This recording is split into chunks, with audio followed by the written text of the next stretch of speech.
drum set is a uniquely American instrument. After the Civil War, you know, people went on the battlefields and there were these drums. They're picking up cornets, they're picking up, you know, the marching instruments. And Black Americans who wanted to play drums figured out how to take the big marching band and make it a bass drum that sat on the floor that you play with your foot. They took the crash cymbals that you would march with and called it a sock cymbal and worked out a mechanism so you could play with your left foot or right foot, depending on what hand you play. And then the snare drum, right?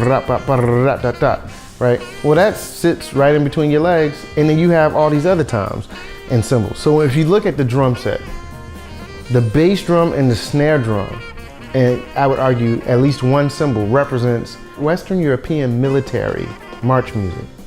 Because with just those three instruments, with your bass drum, your hi-hat, and the snare drum, you can sound like a marching band. Easy.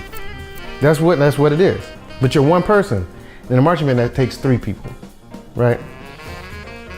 The tom-toms represent African drums because they're tuned to tones, just like African drums are. And you can get different inflections based on where you hit it. At the edge could be a slap, in the middle would be, you know, a long tone, whatever the case may be. And then your cymbals could be like a cowrie shell or some other rattle metallic sound that you hear on African drums, which Ollie Wilson called heterogeneous sound. It's the sound that sounds even though it's not the original sound.